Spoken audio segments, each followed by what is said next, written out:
Welcome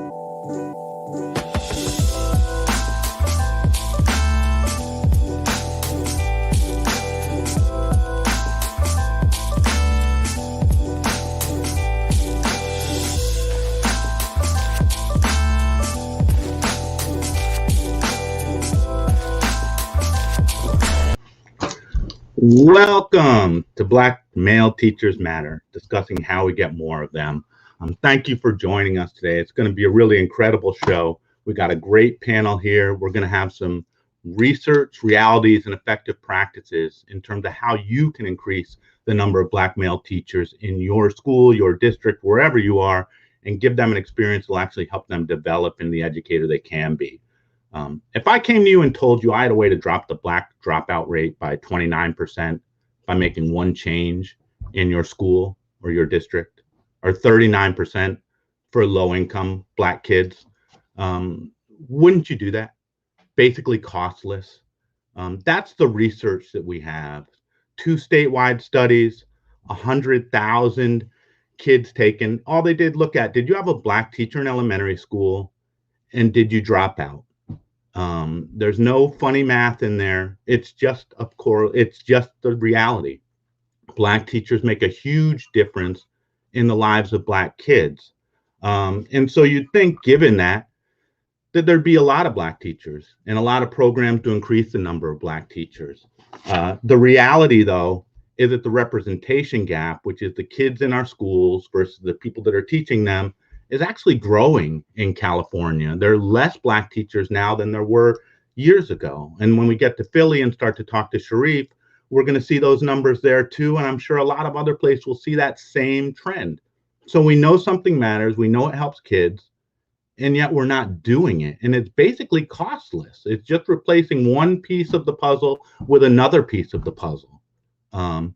And so what about Black male teachers? We often hear about the role they play in school, the incredible impact they can have, particularly on young boys.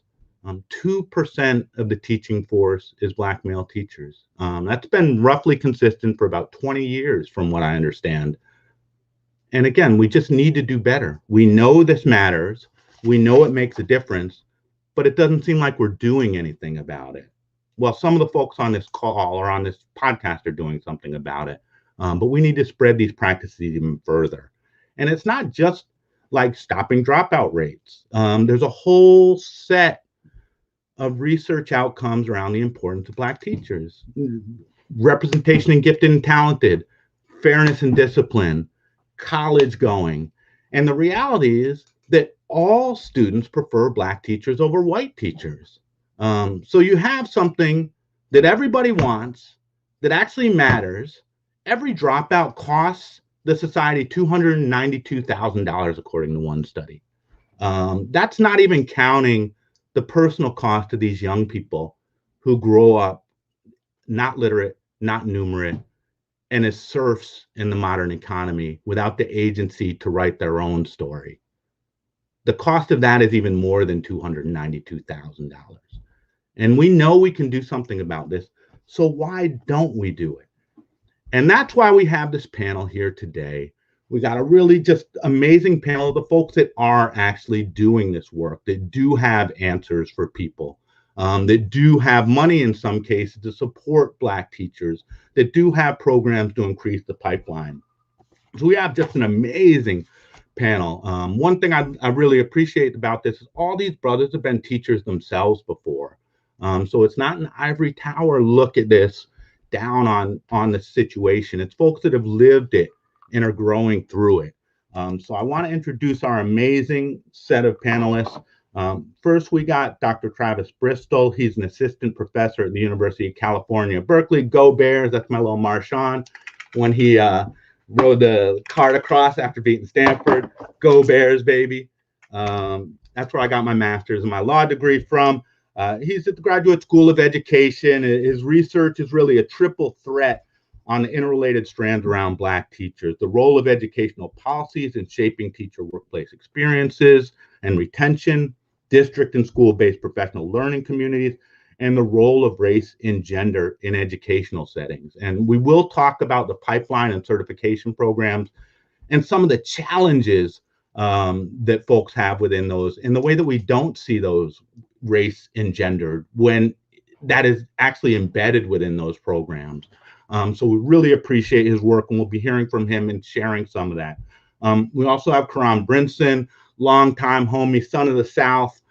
He's taught across private, charter, district. He's a union organizer. He's in a private school right now. One of the statements he made in one of the blogs he wrote for us was really around across these different institutional settings, there's one thing very consistent, and that's the failure to support Black teachers. You can be in a charter, district, private, it's the same, despite those different institutional settings. Coron's an amazing board member at Black Teacher Project. He'll be talking about his experience as a teacher, and I hope he'll kind of problematize some of the ways that we think of what it means to be like a traditional Black teacher, and some of the ways that teachers are pigeonholed when they come into the educational meetings. Jason Terrell, another teacher who became a teacher leader in 2014. He was in Charlotte, Mecklenburg. 2014, he co-founded and became the executive director of Profound Gentlemen. They're a national organization that's dedicated to increasing the 2% of male educators who teach across the nation.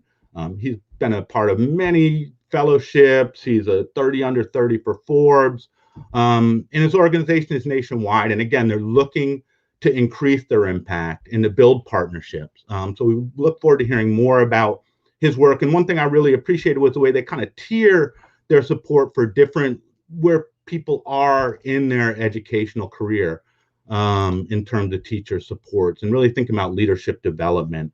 And finally, we got Sharif the Beast El Mekki. This brother has been holding it down for decades and decades. They call him the PhD of Philadelphia. He's been a teacher, a principal, a CMO leader. He leads the fellowship. He has an amazing program right now, the Center for Black Educator Development. And Sharif has really just been holding it down for years, and it's beautiful to see that the resources are coming to play. One thing I want to mention is they received $3 million in grants recently to bring 21,000 Black teachers into the pipeline nationwide. So we want to hear more about that when Sharif talks, and really the practical opportunities to bring folks into this. So appreciate all you brothers for being here. And I just want to hand it off to you all to tell us, give us 4 or 5 minutes about your work. And we'd love to start with you, Dr. Bristol, if that's okay. Tell us a little bit about your work and your research, how you got into it, and why do Black male teachers matter, and how do we get more of them? Yeah, thank you, Dirk. And I will be very brief. I recognize this is not an undergraduate lecture. So the backstory is I went to what many would call an apartheid school in New York City. Every day I walked at a high school where the school was much more interested in policing my body than my mind.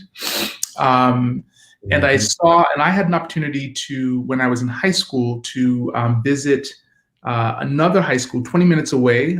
This is in New York City. I got to visit Stuyvesant High School, which was one of the most elite high schools, probably in the country, definitely in New York City. I was student body president, and I got to go visit the school, and I saw that the school looked very different than mine, right? That there were many more resources in this school. Fast forward, when I came to do my student teaching in California, I saw similar types of segregation in my school and the school and Stuyvesant High School as I saw in the school I was doing student teaching. And the school was had many more white students, and they quickly wanted to hire me. And I recognized that they wanted to hire me because there was only one other Black woman on the faculty. I wasn't sure about their desire to support me as a Black male teacher. So they recognized that they didn't have many Black faculty. And I wasn't sure beyond recruiting me if they wanted to support me. So I went to my doctoral program. I went back to New York City. I taught for 5 years, and I had a lot of success in New York City. And in many ways, some of the success that I had, it wasn't simply because I was a Black man. It was because I went to a high quality teacher prep program. Mm-hmm. And so when I went and did my doctoral work, I wanted to understand, right, like, how do you support children of color? How do you what are the impacts of these segregation efforts that I saw both when I was doing my student teaching and when I was a student in New York City public schools? And then I became really fascinated by this idea when Secretary of Education Arne Duncan goes to Morehouse and says that less than 2% of the nation's teachers are Black men. I also just want to note that when Secretary Duncan made that comment, I think in 2009, 1.9% of teachers in U.S. public schools were Black men. The number now is 1.7. And I was trying to find out where to put that. And those data come from the National Teacher and Principal Survey. So the number of Black men in 2009 was 1.9%. Now it's 1.7%. And so that number is falling. And I would say even if it's a 0.2 of a percentage point, a decline is still a decline, given that we see numbers of teachers of color going up in other ways. Nonetheless, when Secretary of Education Arne Duncan wanted to recruit Black men at Morehouse to the Black Board, given my own experience around supporting and retention, I wanted to think in addition to recruitment, what else could be enough? So much of my research has been focusing on supporting and retaining first Black male teachers, and more expansively, it's gone to thinking about teachers of color. So I will stop there, and I will find maybe I'll put the link for the national survey, that National Teacher and Principal Survey, in the chat, and then maybe you all can tweet it out. Yeah, that'd be great, and thank you. We'll dig into the research more, and there's a lot more to hear from your work. It actually is pretty amazing. Jason, I'd love to bring you into the conversation. Again, love to tell us a little bit how you got into this work. How does Profound Gentlemen address the problems that folks are facing, and why do Black teachers matter? Yeah, thank you. Thank you, Dirk, again for having me on the platform. So, like Dirk mentioned, my name is Jason Terrell. I grew up in the South, so I grew up in Atlanta, Georgia. My parents had me in high school, so I was raised by my grandparents. And so my grandmother was a teacher. My grandfather was a minister in Atlanta. And so I kind of grew up in a community that really fostered education. Although I hated school, school was definitely a place for me where I didn't feel seen or heard. And and as a result, I wasn't a good student academically. Behaviorally, it was tough. And I became a teacher, ironically, but I used to joke and tell my middle school students that I love reading. I have an affinity for reading, but it started because when I got in trouble, my grandparents used to make me write book reports. And so, over 50 book reports later, I eventually just started reading. So it became habit.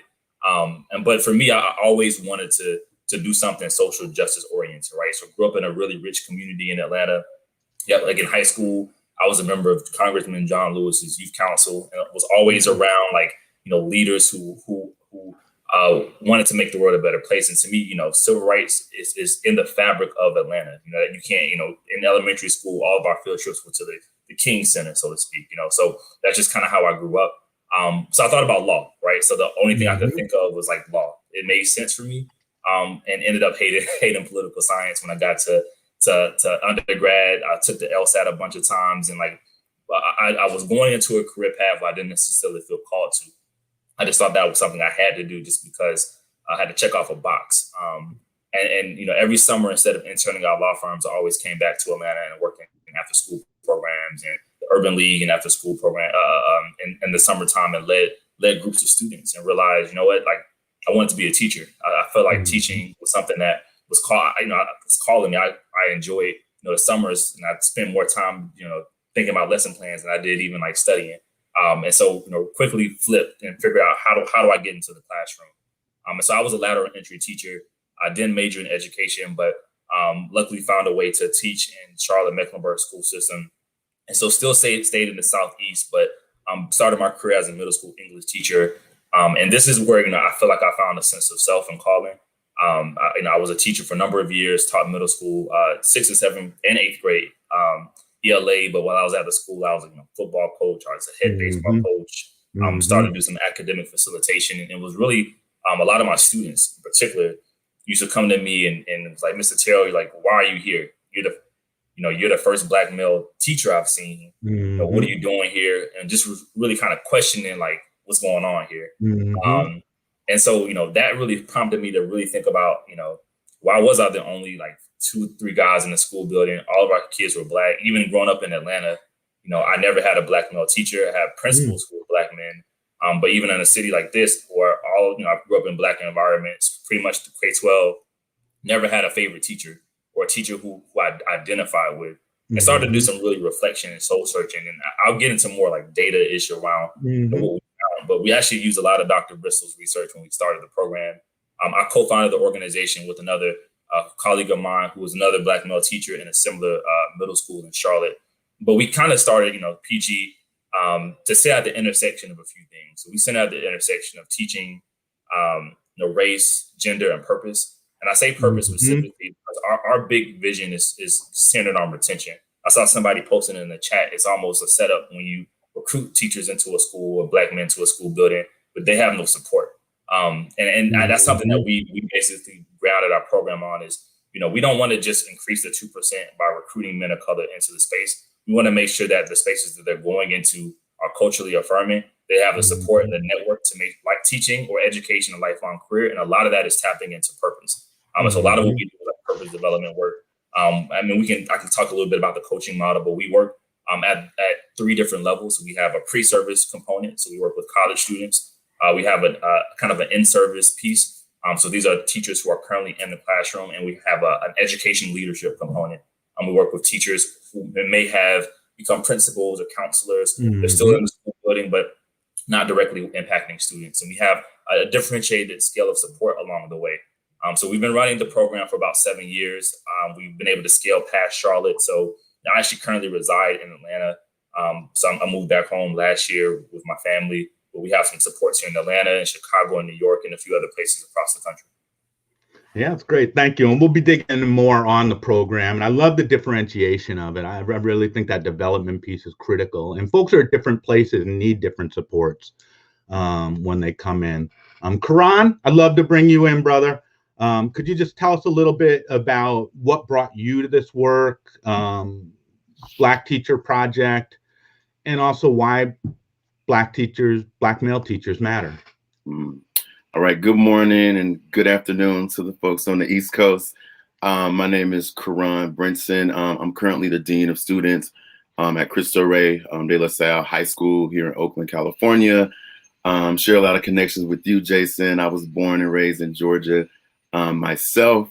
So many things I can reflect on. I can reflect on my own schooling as a Black boy in this country, but I'll lean more into my adult experiences. So I got my teaching career started in Philadelphia. I actually graduated from Lincoln University, got my master's in education, did my student teaching in Philadelphia. Then I moved on to Chicago, where I taught in Chicago for 5 years, multiple grade levels, mainly elementary and middle school grade levels. But like many teachers, especially Black male teachers, is that, they recruit, they're so happy to see you when you walk into the interview room and they're like, yes, we have a Black male, we have a Black male. But oftentimes, as other folks have said, right, there is not the support, right? So we're happy to have the face of you at our school, but we don't have the support to keep you sustained and survive in your role. So after 5 years of teaching in Chicago, I burned out. I started doing a lot of labor organizing work around the creation of the Fight for 15 movement, which is still happening, right? A little disappointed it didn't go through and pass, but we're still fighting for our low-wage workers and our fast food workers, who are oftentimes many of our parents that we're supporting in our schools as well. So after doing that for a few years, moved out to Oakland, where I started doing parent organizing work and really around like providing like quality education for Oakland kids, right? Whether that be in charter sectors or other sectors within Oakland. And so doing that work was very refreshing, very, fulfilling for me. And doing it for a couple of years, really got the calling from God to go back into teaching, because I saw some of the inequities that are there, and not seeing much of a Black male presence in the school, and also not a lot of folks advocating for Black students as well. So that made me go back into it. Me having being like a third generation of educators in my family, and being in the system. I started at OUSD, and I was there for a year, 2 years. Then, I wind up getting the non-reelect letter, right? So a non-reelect letter, non-unionized folks, really another barrier, right, to Black male teachers being in the system is all of these policies and laws that are constantly pushing us out if we are being advocates for Black kids. So that happened to me, being able to get that letter. And then also just the credentialing program of California. It's so expensive. They make you jump through so many loops around like taking this test, taking this class, and things of that nature. But thank God I had the Black Teacher Project, which started around the same time that I moved to Oakland.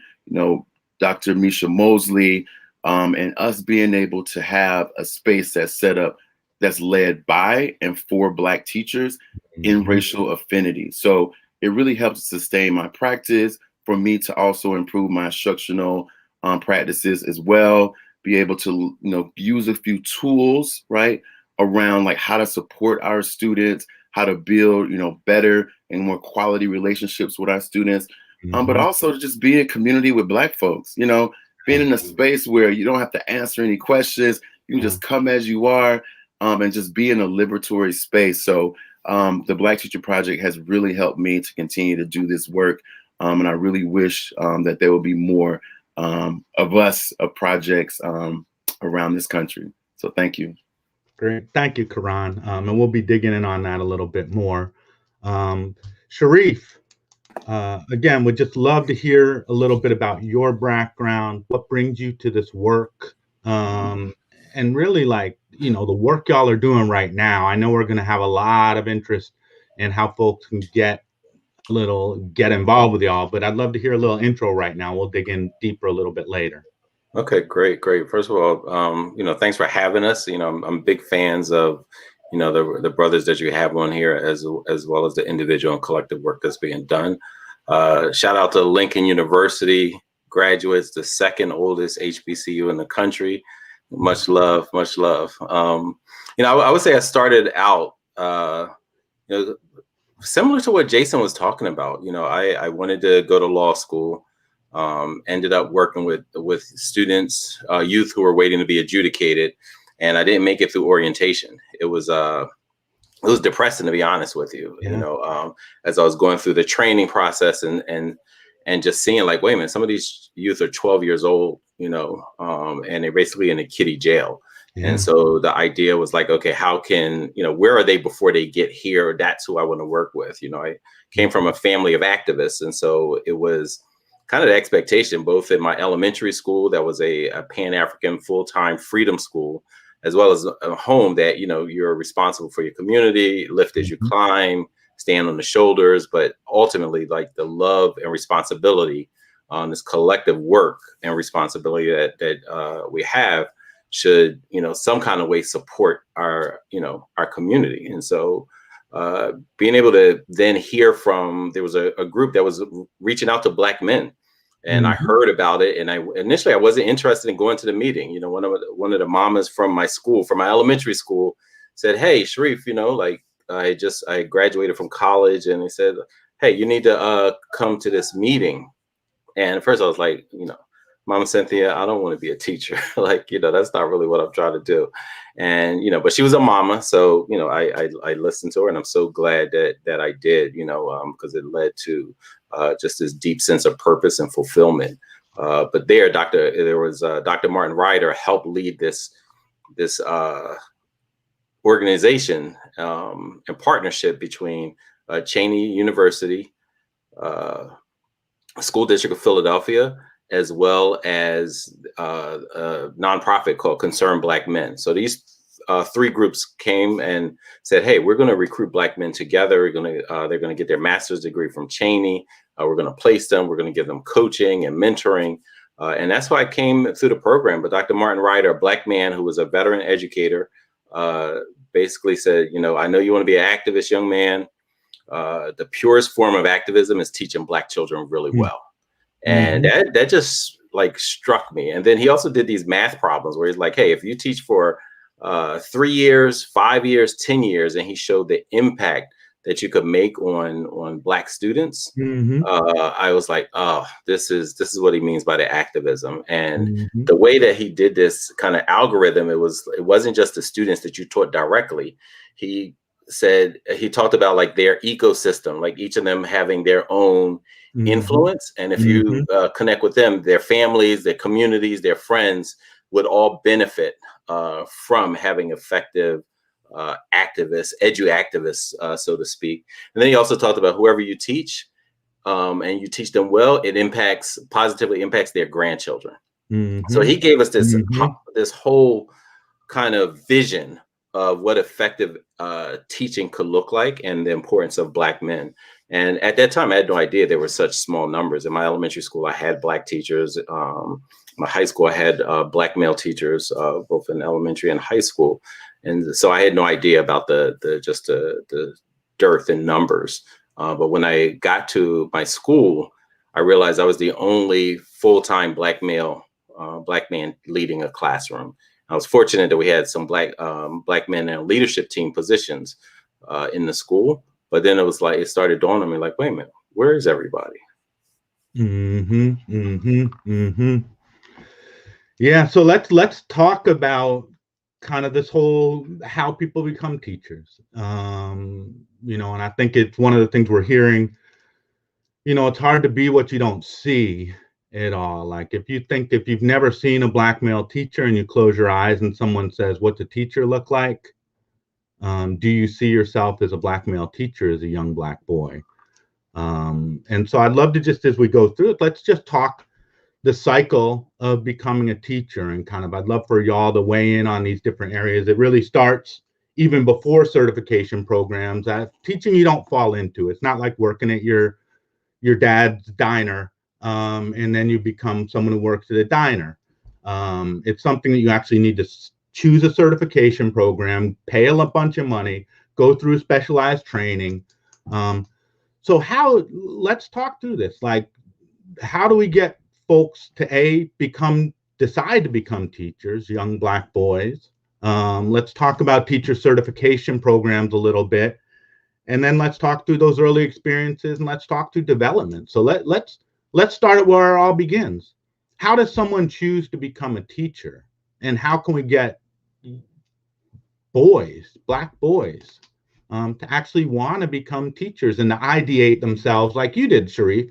Someone turned you onto this idea and then that stuck in you. And it sounds like almost most of y'all, you didn't intend to be teachers necessarily, but it came to you. So I'd just love to open it up and hear about how do we get more folks into the pipeline, and are there like practices, resources, research around how we get folks in the pipeline even before that certification program?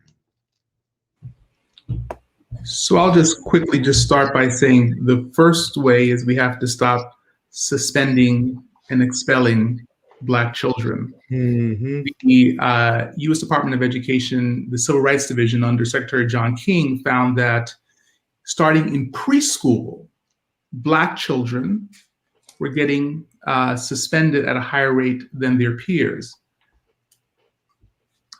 I know this personally. When I had to go pick up my 1.5-year-old, my son may have been probably 2, 1.5 or 2, 1.5 to 2, from preschool one day, and the executive director of the preschool told me that I needed to keep my son Peter home for 2 weeks because he needed to take a break. I had no idea that there was such a thing as taking a break, and then I subsequently heard about the study. So as a Black parent raising a Black boy, I know personally that preschool suspension is a thing. And then the U.S. Department of Education told us that preschool suspension is a thing for Black children. And so, yes, preschool, yes, suspension happens in high school, middle school, elementary school, but it also happens in preschool. So we can't open up the pipeline if we begin to close it before people have a chance to get into the pipeline. Boom. Yeah, I mean, I would just add to that, very similar to that study, not only the suspensions, but there's research out there that shows that Black children as early as 3 and 4 years old experience their teachers' racial biases. So you think about that, 3 and 4 years old, right? And then that just keeps being compounded, racial experiences being compounded as students matriculate through. And then, folks are like, oh, why is that 8th grader engaged? Like, no, they actually have a sense of self, and they're trying to preserve their sanity. They're trying, that's self-preservation at some point to say, yo, this system is trying to kill me. It's literally trying to crush my aspirations to dust, right? And so I'm going to protect myself from that. And so you just couple that on. Chris Emden came to he would come to the Black Male Educator convenings that we had in Philadelphia, and he talked about recruiting Black students, Black boys in particular, often to teach is often akin to inviting them back to the scene of a crime against themselves, and say, hey, we know you were oppressed, but we're not even acknowledging that and just saying, hey, come here, without having the context of like what was the lived experiences. And so I agree with Dr. Bristol. Like, if there are negative experiences in school, it makes it that much harder. One of the things that, one of the leaders of the fellowship did, Raymond Roy Pays, he came up with this Why I Teach tour concept. And so we would visit high schools and colleges, middle schools, and speak to students about considering becoming the teacher that they wish they had and knew they needed. And that seemed to resonate with students. Like, hey, if you had a great teacher, play it forward, right? But if you had one and you thought your experience was lacking, consider becoming the teacher that you wish you had and knew you needed. That seemed to resonate a lot with them. And then the other piece that we saw resonated was sharing with them the experiences of freedom schools. Charlie Cobb, Black man, part of SNCC, Student Nonviolent Coordinating Committee, actually wrote the essay to convince the SNCC team to start freedom schools, where these college students would teach elementary school students. They're like, hey, we're in Mississippi, and yes, we're trying to get people registered to vote, but at the same time, let's acknowledge the intersectionality of it all. And the parents and grandparents have children and grandchildren who are being disserviced by the educational system. So let's, as a part of our work while we're down here, let's teach them. Right. And that continued to evolve over the years. You quoted Marion Wright Edelman, hard to see what you can't be, hard to be what you can't see. And she took it, this freedom school model and moved forward later. But I think that's all of that, acknowledging, having that context, understanding. And then lastly, I would just say we have to invite our youth to at least consider becoming teachers. And we're going to support them with whatever it is that they want to do, if they want to be an astronaut, we're not going to say, no, be a teacher. We're going to like, oh, yeah, be an astronaut. We're going to support everything. We at least want to introduce the idea of, hey, consider becoming, a teacher. We have a lot of Black boys who know they want to go to college, but aren't quite sure what they want to do.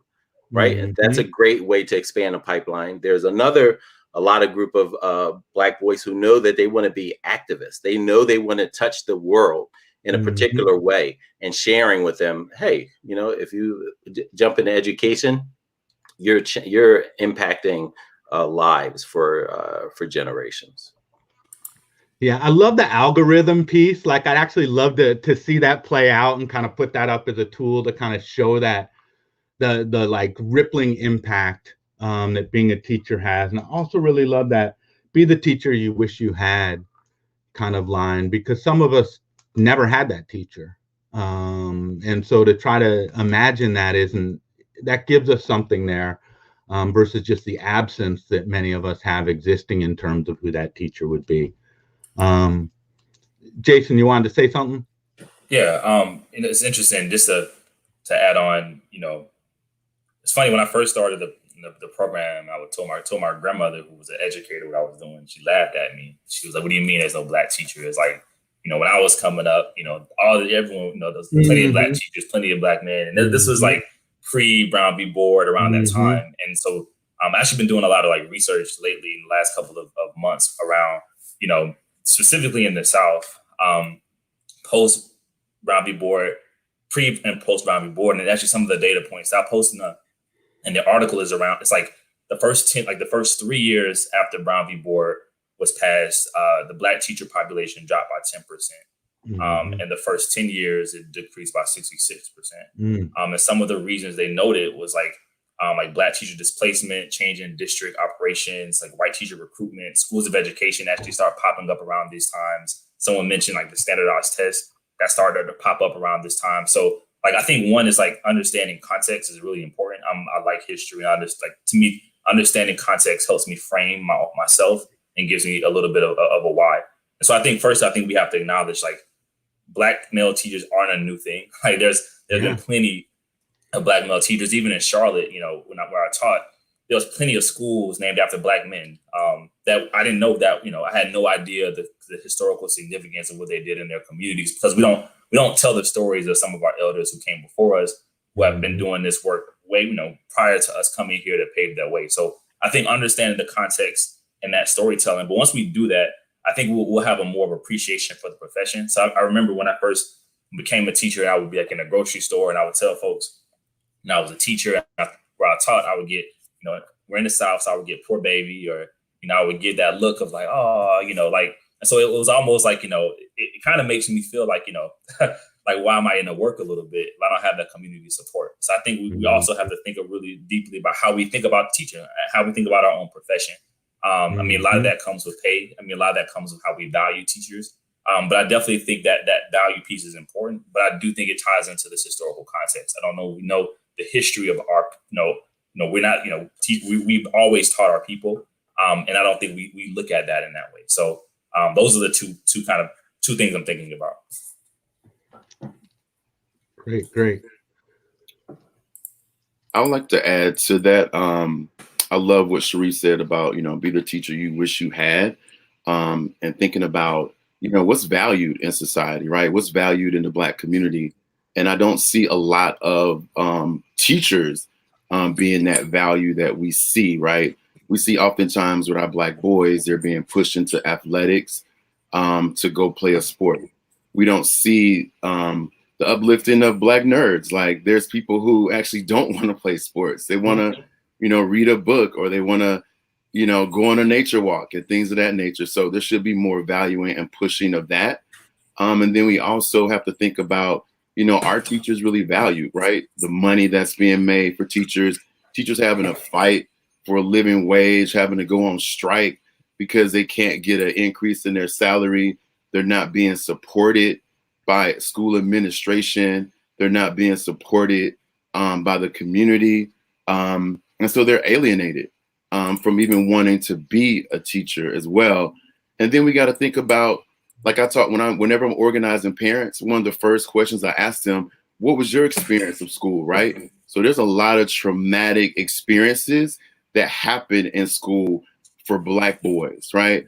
I know for me, like we said before, being suspended, being diagnosed with ADHD in the 3rd grade, being asked to take, Ritalin, which is a Schedule II narcotic drug when I was 8 or 9 years old, because the teacher couldn't control me or I wouldn't sit down. But I was an inquisitive, explorative young boy. But that was stifled by, by our teachers, who are mainly like white female teachers who don't understand Black boys, who are also, adultized, make us look like adults many of the times as well, and don't see us as being able to have that Black joy that we should have as, children in the school system. So I think we really need to talk about that and begin to heal and have conversations around what is schooling, because if my schooling experiences was pure hell, I don't want to be a teacher. I don't want to be inside of that school. So I think we just need to have more conversations around that too, before we begin to even talk about, some of the pipelines, and make sure, teachers are paid, make sure they have a living wage, make sure they have like benefits that they can support themselves, and their family. Those are just some of my thoughts about it. Yeah, yeah. And I think it's one of the things most teachers liked school. Like if you were someone whose school kind of worked for you for a lot of teachers. And we need more folks like Jason whose school didn't necessarily work for you. But you're going to come into it and make school work for kids that it hasn't worked for. Like there is a very selective set of folks who become teachers, and they probably experience school very differently than most of us have. And I think that's really important. I'd love to talk a little about CERT programs now. I will say one of my early cases, a lawyer was working on the CBEST and basically the racial impact of certification exams. And that really, it had not a huge impact on showing that it actually was related to your ability to teach in a lot of cases. And so I know that has been a challenge for many Black teachers in terms of certification. I saw some feedback in the chat around study for the test and pass the test. But I would like to talk a little bit about that part of the certification process. You enter a certification program. How do folks experience that? How can we improve that experience?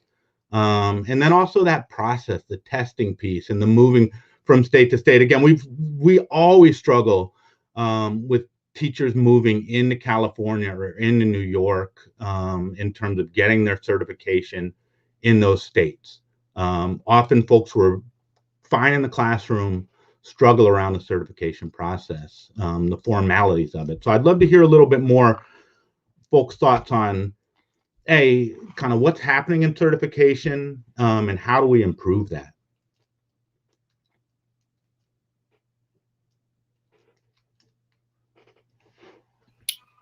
I can jump in on this one. For me, like I said before, I got my student teaching in Pennsylvania. Then I moved over to Illinois and taught in Chicago. And that wasn't really a crazy process between Pennsylvania and Illinois. But I tell you, when I moved to California wanted everything. I'm like, my 2 masters that I have is not enough. I got a certification from Illinois.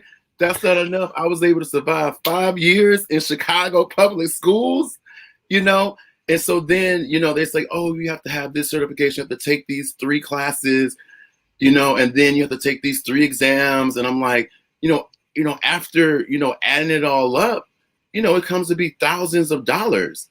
But then again, you don't want to pay me. My salary does not support me being able to get through all of these different hurdles that are happening, right? And then I'm not seeing anything like no type of support or tutoring sessions. Like, I'm huge on the union, but I don't see unions, having an opportunity to say, hey, let's have a study group, study sessions for us to look at these tests, for us to be able to succeed. I know Black Teacher Project did a lot of things around, CSET and CBEST testing and offering tutors, Black tutors coming in to tutor, Black teachers in the pipeline. And so they saw the need, and then they put action towards it. So I really would like to see more of that. And then thinking about how can we organize as Black teachers to be able to change some of these policies and laws, because, just because things are the way they are now, don't have to be. We know we have our ancestors, our grandparents, we've got our parents who have fought for a lot of things to change in this country. So I think it's all about, dismantling, shaking some things up. Just because it's the way it is now does not mean that it has to be for the next Black male teacher that comes after us. So that activism piece, but yeah, it's a total joke to me. Yeah, it's kind of funny. I would venture to guess that a lot of the kind of formalities probably came up after desegregation. Many times these are not neutral barriers to entry. They're barriers to entry that are put up deliberately. But I'd love for other folks to weigh in, and Dr. Bristol. Well, I was going to say that there is some evidence for that many of the teacher certification exams cropped up in the South post-school integration.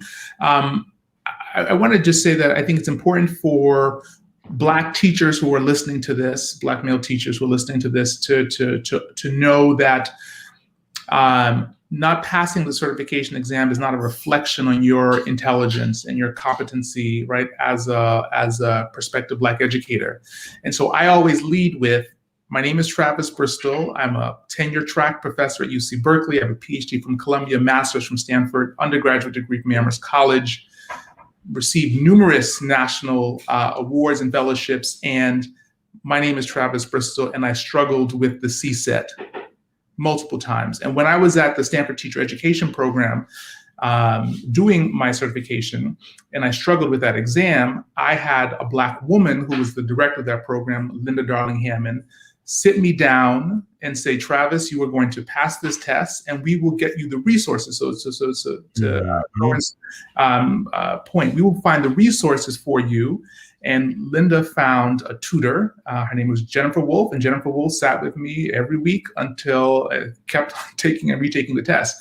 So one, I think it's important for folks to know that your inability to pass that test is not a reflection of you. It's a reflection of the stereotype threat that you come into that exam with, the years of miseducation that you're coming into that exam with, and test anxiety because of the miseducation.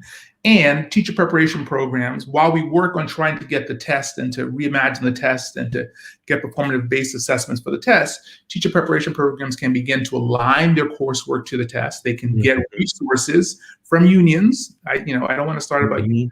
I'm on a board of a union, AFT, and so I think that unions can step up and to the point we just heard, right, provide resources and provide test prep if they care about getting more folks who look like us into the profession.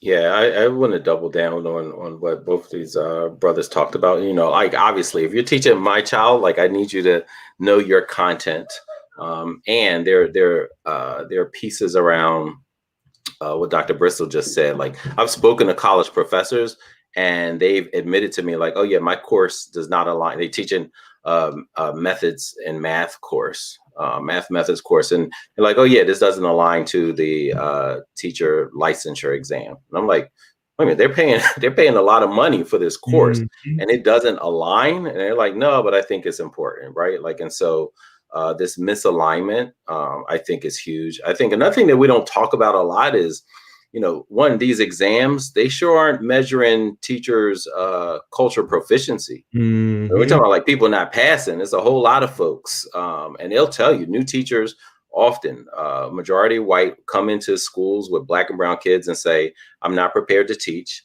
I'm not prepared to teach Black and brown children. Some of them, almost half say, I'm not even prepared to write a good lesson plan and engage students. And so, like, all of that, that's not measured. That's like almost a free pass, right? So it's not just the content, it's also what's your mindset. And I recognize that it may be harder to find evidence of that, but it's not impossible. You can definitely engage candidates, put them in, give them experiences and opportunities to prove that they're worthy of our children. Because then I think we have a much different conversation about licensure exams and things like that. We often talk about the achievement gap and ascribing it to Black and brown children. The actual achievement gap that this country has to, confront is the gap between adults being prepared and worthy of teaching our children. That's the achievement gap. That lack of cultural proficiency in adults is the achievement gap that we should be fighting and resisting. I love that. Like, if that was a certification criteria worthy of teaching our children, I think we'd see a very different certification test. Man, you'd have a diverse, workforce overnight. You would overnight. So really appreciate that. So let's talk just a little bit about, so what happens once teachers come in and start working? And then I think we'll move into some audience questions. We got a bunch lined up right now. Like, what are the early experiences of educators, and how can we improve those? I think this is a quote folks can look at that kind of, I think, exemplifies this feeling of lone, that many people feel of being unsupported. Go ahead, Jason. Now, I think you hit on it earlier, and I'm sure, this has been talked about often, is, the role of a Black male in a school building. And that was like the first thing that struck me was like my first day. I mentioned I was like, my first year, I was a football coach. I was the baseball coach. Like my principal pushed me in those directions. I was a kid, you send your boys to go see Mr. Terrell room, like 405. That was kind of my vibe in the school. And I never got an opportunity. I remember like one time, over spring break, with some of my college, my white peers, they all went to Denver to do this professional development thing. I never even knew that would exist there to get tapped for. So those are the opportunities that you just miss out on. And oftentimes, Black men, we're placed on a track for the dean positions in school. And it's interesting. We talk about career ladders within PG all the time, but there's a link between academic content is lead towards oftentimes increases in pay. So your lead facilitator positions, Charlotte or North Carolina, we have something called an MCL, is a multi-classroom leader, but they're like the facilitator leader in the school, $10,000 to $20,000 pay bump, right? So like the dean positions aren't, even from a pay standpoint, it's just inequitable in how we think about it. So I definitely think, that was my early experience. A lot of men are, ISS, they serve as the adjunct ISS teacher in their school, versus like being used for their genius that they provide from an intellectual standpoint. So that was my early experience. Yeah, no, I think that is the reality. Is we're often seen as kind of the discipline guy, and we're not seen as the instruction leader. We're not given that professional development to become an instructional leader. You become an overseer leader. Yeah, I wanted to add to that really quickly. Thank you, Dirk. I had an opportunity to write a piece in your Great School Voices about the overseer role that we see oftentimes that Black men are placed in over, Black kids and also other students of color. So thank you, Jason, for pointing that out about, we do come with a lot of knowledge, content, and instructional practices that everyone in the school building can also learn from. So I think that's just very important. So I appreciate you pointing that out. Another thing is, thinking about Black men are not, monolithic beings, right? So really thinking about dismantling some of the patriarchy that we see in our schools, also addressing the heteronormative norms, and making sure that we're supporting our LGBTQ students. I mean, me as a openly gay man, I was traumatized a lot of times in school. Unfortunately, by some of my Black male teachers, unfortunately by some of my Black male counterparts. So there's been a lot of healing that I've had to do around that, just because I was reading books or, doing things that girls do, oftentimes I was shunned by my Black male teachers and principals in my school. So I think there also needs to be a conversation around us coming together and accepting and dismantling some of the patriarchy and also the anti-gayness that also shows up in our Black spaces as well. That's right on. I really appreciate that, Coron, too, because I think we often approach Black male teachers as kind of almost accepting some of those stereotypes. And I think we need to start that work internally as well, and dismantling even those pieces. Any other thoughts before we move into kind of some of the audience questions? And I'd love it, Josh, as we do that, we can bring up just some of the background slides from the guests as they're talking, so that they can so that the audience can see the work. We have slides on your guys' organizations and some of the outcomes. Yeah, I mean, I would just, Dirk, the only thing I would add, is, I think that importance of investing in, Black men who are leading classrooms to continue, that's what supported me early in the career. And my career was that they looked at me to be part of the leadership team. And no one ever asked me to be a disciplinarian or anything like that. They asked me to teach the mentally gifted class. They asked me to, provide programming to work on the student newsletter and things like that. And, I think those kind of things, and making sure that they're not looked at as a monolith, like, oh, that's the only way, but investing in, the pedagogical practices, the instructional decisions of educators, and not trying to pigeonhole them like, oh, you know what? Oh, you play football. Oh, you're an athlete. Oh, just be a disciplinarian, and I can't help but to think, the 17 Black men who we started a fellowship with, who are all, extremely successful in their fields. Not a single one of us had been approached in high school or during college to become teachers. We had all been approached afterwards. And I think, and I can't help but to think that why would you not talk to us, even though we were all in leadership positions as youth, right? Hey, help this person, lead this team, captain of whatever sports team, tutor your peer, all of those, right? But we were not, invited into the profession until it was the kind of like, as Brinson said, like this overseer, like, hey, Black man, come deal with these kids. You know what I mean? Like that kind of thing. One of the first things we did was ask our colleagues, many of them white women, when did you first get tapped on the shoulder to become teachers? Their average response was 3rd grade. So 3rd grade for one group. Wow. After college graduation for these 17 Black men. Wow. 17, man. And we were from all over the country. We weren't from one particular place, shout out to Philly though, of course, but everybody wasn't from Philly. So that means it was an experience, a phenomena that people were experiencing in different parts of the country. Wow. But that 3rd grade response, as far as like when they were invited, has always just really struck me.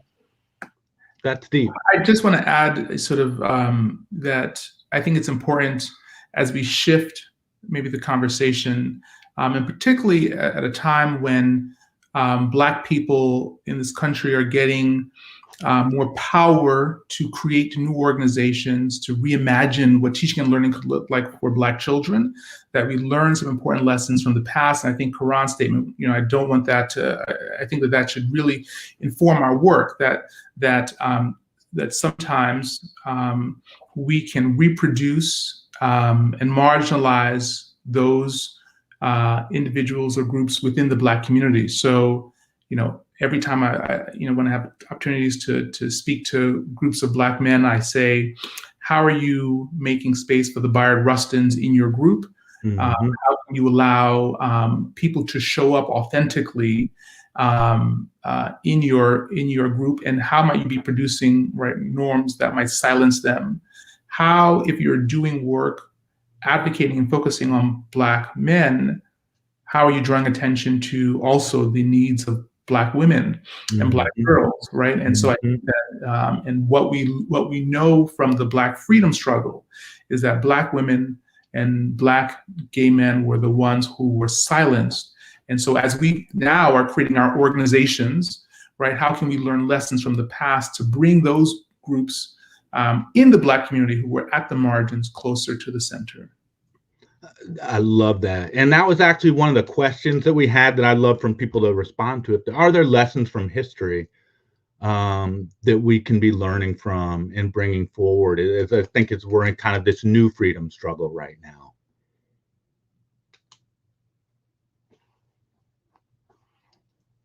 I want to ask Jason to jump back in there. He's been doing, some of that research.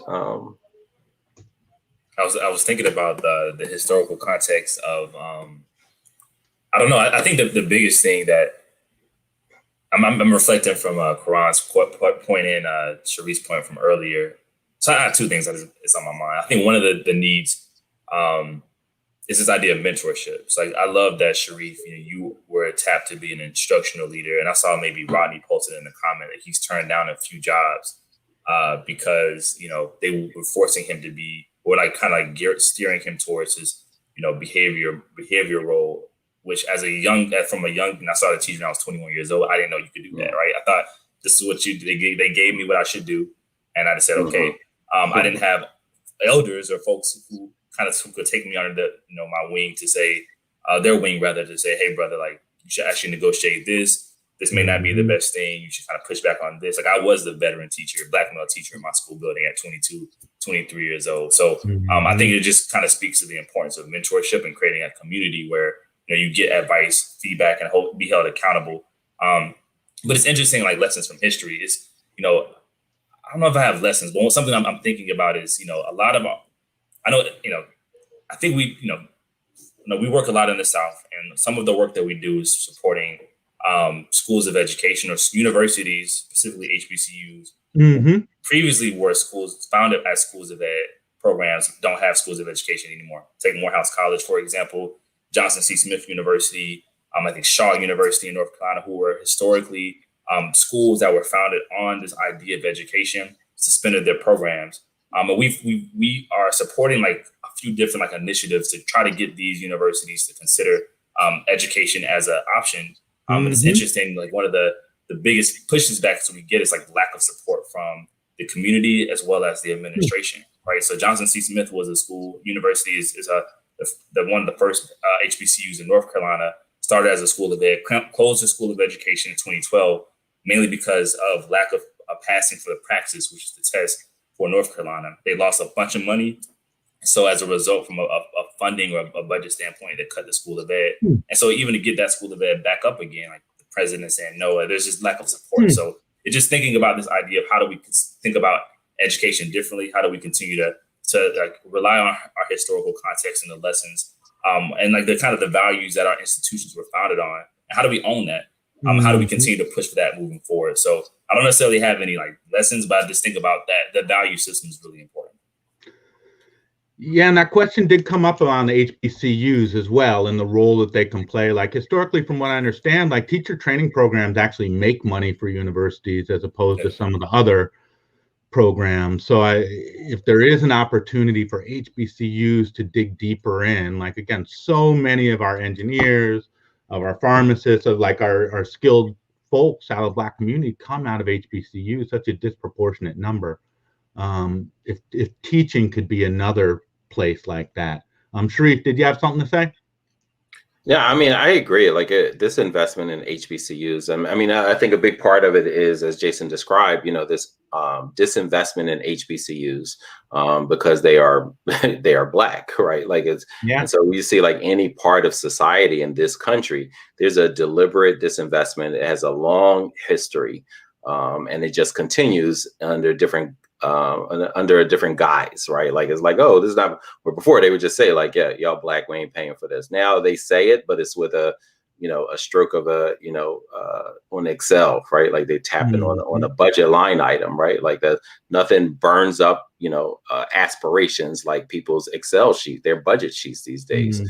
So I think, and I think, as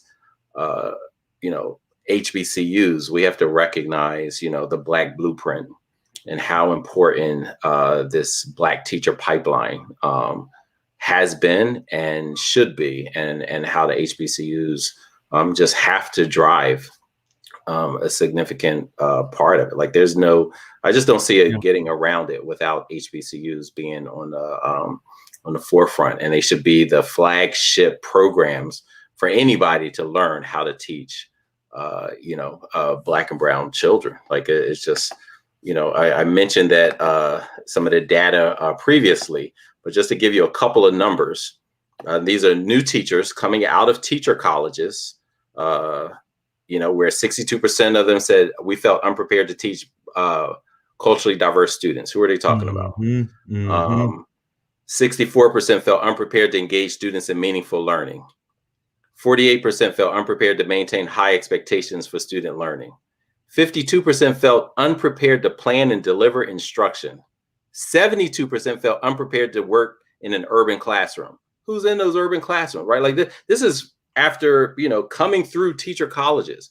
So if this isn't a call, a rallying, a clarion call, for HBCUs, and again, it's not just them, like all of us in the ecosystem have to demand equity and justice in the funding and support of HBCUs. Some of the folks in Pennsylvania did a study, and the amount of money that the state actually owes Cheney University is just mind-boggling, because they've thrifted them for decades.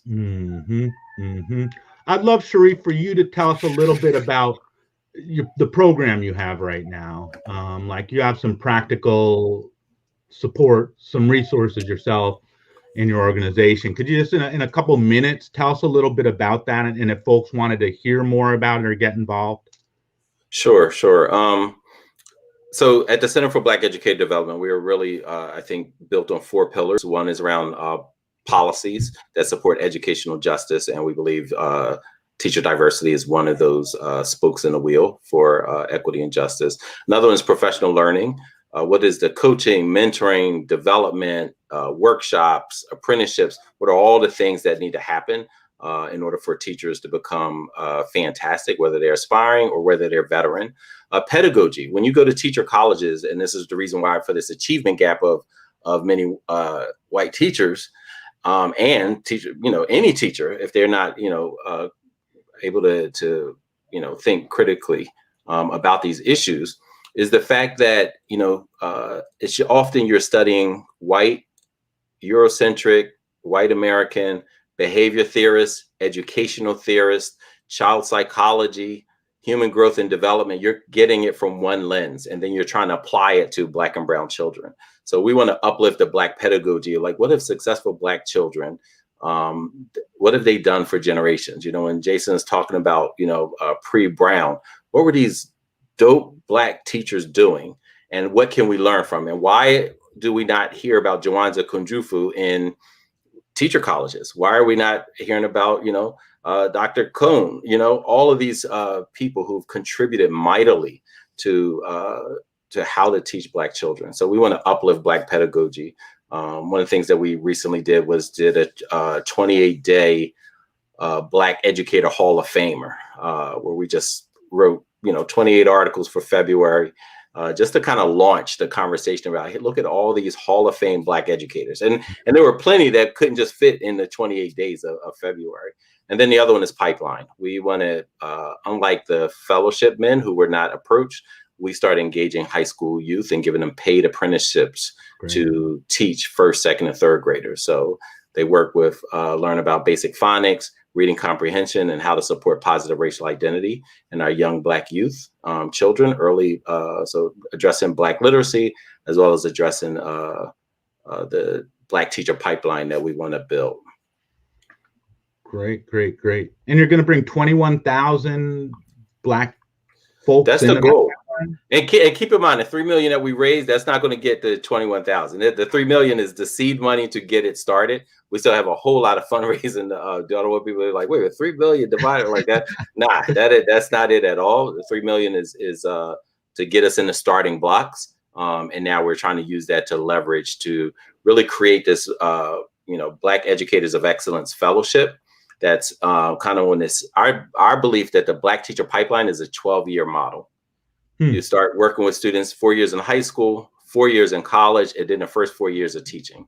So as we're raising money, we're actually looking for, 10 cities that would want to partner, who would agree to some of the conditions of success that we believe that it takes. Some of the things that we've seen through our fellowship program. We use the Freedom School model that I mentioned earlier as this paid teacher apprenticeship, and that there will be districts and CMOs who would say, yes, we want to partner. Here's how we're investing. We have a course, right? Like, and so they'll say, like, yes, junior and senior year, here's the course that students could take during the day. We're going to support and fundraising to make sure that they are paid. Because in Philly, and I would imagine a lot of places, if you want to learn how to teach, it's limited places to go. If you want to be an artist, a musician, engineer, architect, we have high schools and programs with the art museums, natural history museums, where you can go and do internships, apprenticeships, fellowships in high school. They got high schools just for the arts, right? But if you want to teach, you have some places like in New York and Pittsburgh and other places. In Philly, we don't have a program in high school for teachers, and we're not alone in that. And so, I look at districts and they're like, they're always in some warehouse at a career fair trying to recruit teachers, but they don't recruit the thousands of high school students who are sitting in front of them year after year. Like, to me, that's a deep disconnect. And, this Black teacher pipeline, I think, can help align things. So we're looking to have consortiums in various cities, and we would jointly fundraise so that there's a, for programming. And it will include not only scholarship, a part of that, but also the first 4 years of teaching, retention bonuses. if you're in good standing, you're marching forward with your certification, your observations, attending workshops, and as well as mentoring the next generation. Because our Freedom School is for high school and college students. So your first 4 years of teaching, you can mentor back. And with that, if you're in good standings, then you would get bonuses, which we're hoping to plan where first year of teaching, you get $2,000 retention bonus. Your fourth year, you would get $8,000. So just keep building it out. And the same thing for last dollar scholarships while you're in school, as well as the paid apprenticeship. So we believe that you got to financially back some of this stuff, right? Like there's a whole lot of folks saying like, oh, we need more diversity, but they ain't, what are the prerequisites to retain them? Let's do that work. Yeah. So you got a lot of interest from Oakland in the chat, Sharif. Listen, Oakland is Philly's sister city. So, I know I saw Marcus Foster. I actually did not know he was from Philly when I read Come on, bro. Hey, Dirk, stop disrespecting us, man. Stop disrespecting us. Yeah. I know y'all try to claim him because he was like the first superintendent out there, but we do claim him. You can't get him back. So really appreciate that. And Jason, I know you all have a conference coming up too. I'd love to hear just a little bit about your work. And I think folks in the audience want to hear too about just some of the practical resources out there. Yeah. So every year we do a conference for our educators. And of course, this year is virtual. We already have over 200 teachers coming.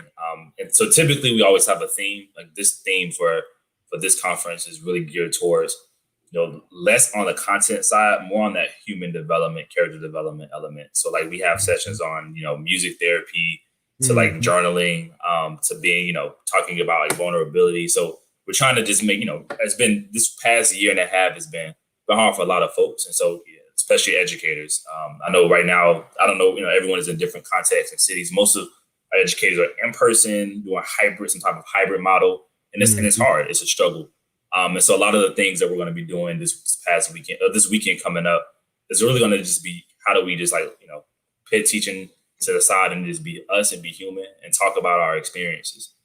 So that's on Saturday.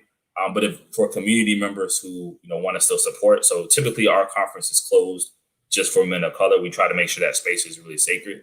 All of our sessions are led by teachers, so we rarely bring outside folks. We want to make sure that we have the genius already. So let's bring in our own genius and lead these sessions. But for folks who want to just support the work, there's a Friday event. We do a speaker series.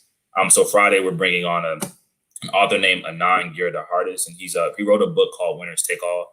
It basically talks a lot about power and privilege. And we're thinking about creating this new America. I like Dr. Bristol's point. We're on the front lines of creating what we want to see. How do we not replicate or bring in some of the things that we were taught into this new America that we're trying to create? And so he's going to kind of do an hour 30-minute conversation to community members and supporters of the organization. So I'll make sure I post both links. I think the teacher section is closed, but I may be able to try to get you in before Saturday. But I'll post both in the link, and if folks want to attend either one, just sign up or just reach out to me for further details. Great. I had another question that came in.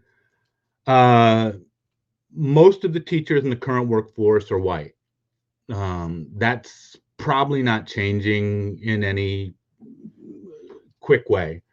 How do we, recognizing that, how do we help those folks make schools better for Black teachers and for Black kids?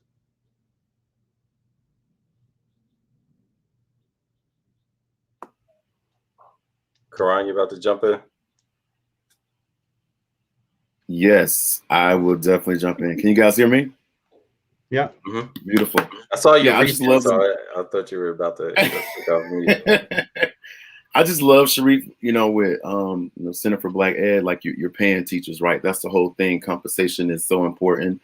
So I think with what we're doing with the Black Teacher Project is that we're helping around recruiting and sustaining Black teachers, and it's all professional learning spaces that are led by Black teachers and for Black teachers. And then one of the big things we've been doing so far is that we've been highlighting the work that's happened here in Oakland, right? with our Oakland community schools, which was created by the Black Panther Party, that was in place for 9 years, and being able to bring in some of the teachers, some of the educators, some of the doctors to promote health and wellness, and be able to really think about how can we create this model in our schools like today here in Oakland and hopefully nationwide. Our next one is going to be Erica Huggins, who is a Black Panther Party member who helped to create the school. So she's going to be coming in. We actually have a lot of folks from Philly who've been coming in as well. Sultan has been really playing a huge piece in that. So, Sultan Ahmed, yeah, bro. Like yes, yes. So that Philly Oakland connection is definitely, thriving and building, and just really, going away from being able to just recruit Black teachers, but being able to think about, is it a supportive environment for Black teachers, right? Yeah. If you want more Black teachers there, but you're still having anti-Blackness practices, exactly. And we don't want to be there. We don't want to recruit them to come there. So being able to create more of that liberatory space, being able just to be responsive to our Black teacher needs. So being flexible in that nature, like I said, with the tutoring for some of the state standardized testing, some of the professional learning around, discipline issues, and building more instructional practices as well. So those are some of the big things we're working on. So I'll send you guys the link at the end so you guys can come out and hear Erica Huggins in a couple of weeks. She's a Lincoln. She was a Lincoln U student too. Oh, I didn't know that. Yeah. Ask her about that. Yep, she was. It's all these Oakland, Philly, and Elaine Brown is from Philly. Like from North Philly, and then now she's out there. So yeah, like some deep. Sultan, man, that's my man. That's like the giant. Yes. But I think you raise I'm so glad when I first saw that on I think Instagram, I was like, oh my gosh, this is incredible, right? Because a lot of times people don't recognize the force that Black teachers were. When you talk about again, like the history and connecting the dots to the Black blueprint, civil rights movement, Black power movement, Black teachers were an incredible force in all of that, informing behind the scenes as well as in the front. We took some of our students to the EJI down in Alabama because we wanted them about the preachers, but we want you to also know about the teachers who helped shape the civil rights and the Black power movements, right? And so the elementary school I went to is founded by these Black activists, what would be called radicals and stuff. And I'm still in touch with all of them. They're still my mentors. We still engage and text, and they still provide support and direction for us at the center. One of my favorite times was at the Black Male Educator Convening, where we had a panel of Black Panther Party members who were talking about this is why educational justice and racial justice are forever intertwined and can never be, torn apart. If you're addressing one, you have to address the other. There is no racial justice without educational justice. Yeah. And I did sit in on a couple of the Freedom School pieces that you guys have been, and it was so dope to hear the young people of that time reflect back on it. And they described the schools with I love that school. I felt empowered. I felt cared for. I felt community. People knew how to teach me. They saw me, they loved me, and they knew. They taught me to think. They didn't teach me facts. They taught me how to think and make sense of the world. And if you ask kids now, how do they describe school? Ask Black kids, how many are going to say love, community, family? Is that what we're going to hear from our babies about their school experience? That's crazy, man. One of the people that we highlighted in the Black Educator Hall of Fame was Mary Church Terrell. And one of the quotes, we still use her phrase, was lifting as we climb. Right. And I think that's the relationship between the historic relationship, that Black blueprint of Black teachers and Black students. It's your success is my success. And my success is your success, right? So if we look at it, and we talked about this yesterday on A Black Hands, if I'm a teacher and I look at my students as, I am training my replacements in society, that's a very different mindset of how I'm approaching it. If I look at it as a job, then I'm just showing up and I'm clocking out, right? I parachute in and I rocket ship out, that's one way to do it. Another way is I'm training my replacements. So no matter what I think I'm doing, I'm actually pouring even more into them because I'm like, you got to be prepared to take this to the next level. And unfortunately, we don't have enough of that. But the experiences of our youth is absolutely critical. And you mentioned about white teachers.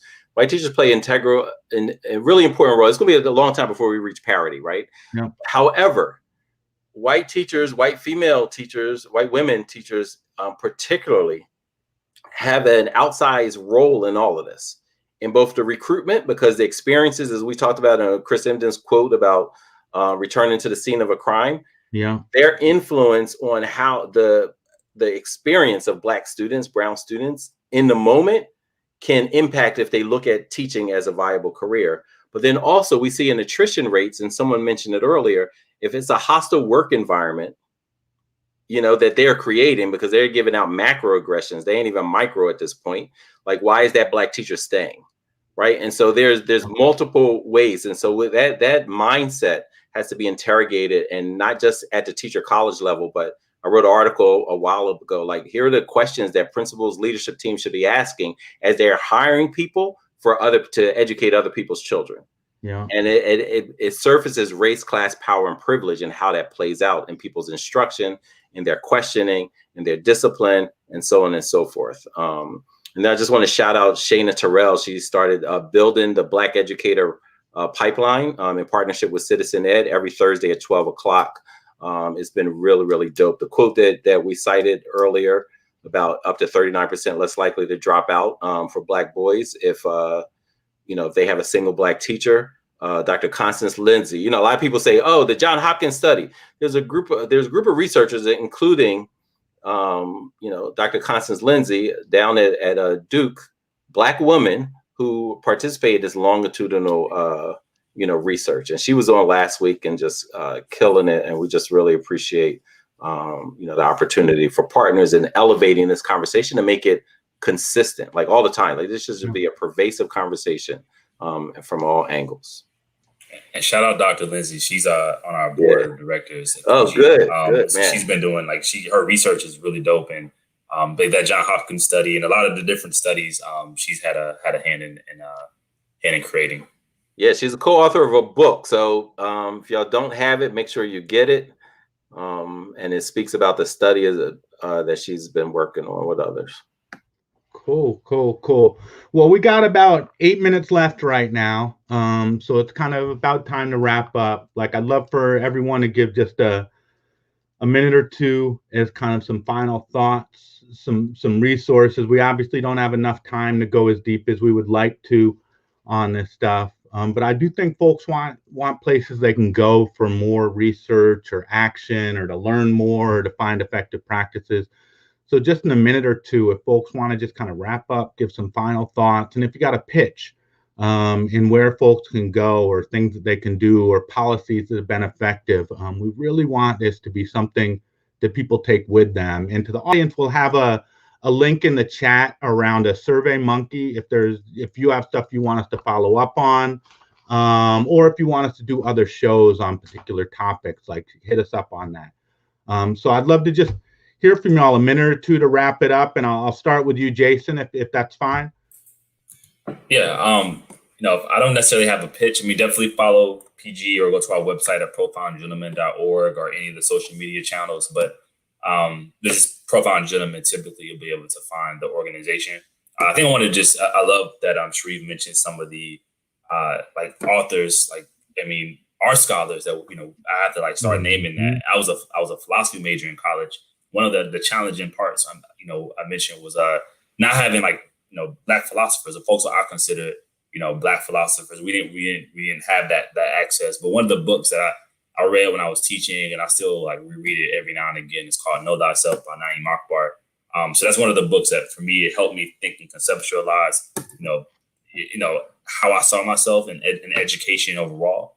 And so that's one of the resources that I had to leave folks with to look at or check out. Asa Hilliard did the foreword, but it's just a really good book. Really, it's a short read, but very, very dense and packed with just some good knowledge on, what does it look like? What did it look like when we were teaching our own people? What did that whole idea? What was that? What was the philosophy behind it and the mindset behind it? So it's just a good resource. Yeah, thanks, Jason. Appreciate that. And check his stuff out at Profound Gentlemen. Check out, obviously, the workshops they have, the conference this weekend. And they are still looking for partners around the country in terms of the work they're doing. Coron, you got any final thoughts, resources, things you want to leave the audience with? Yes. Thank you so much. I'm gonna get that link for the Liberation Laboratory that's happening with Erica Huggins on March 29th. So I'll drop that in chat in a few moments. But I just want to thank, all of the Black men that are in this space today that are on the panelists. And I really want us to just be able to connect the dots a little bit, more. And I think that, just knowledge is power, right? So I'm knowing about all of the work that's being done across this country and just wanting to connect more with y'all so we can get these programs and these, policies in place, not only, in your neck of the woods, but across America. So just remember that, Black teachers matter. We talked about some of the data around why Black teachers matter. So make sure that we're doing everything we can to support and sustain our Black teachers. And just remember, like the Black Teacher Project tagline, every child deserves a Black teacher. Right on. Appreciate you, Coron. Thank you. Dr. Bristol, you have any final thoughts or things you'd like to leave the audience with? Sure. A few things. At the federal level, we haven't yet, the Higher Education Act needs to be reauthorized. It's been in committee for some time. Within the HEA, the Higher Education Act, Title II, there's been unfunded mandates. So in Title II, there has been a need, there's been an allowance for historically Black colleges and universities to have funding for their teacher prep programs. That's been in Title II, but it's been unfunded. And so I know we were talking about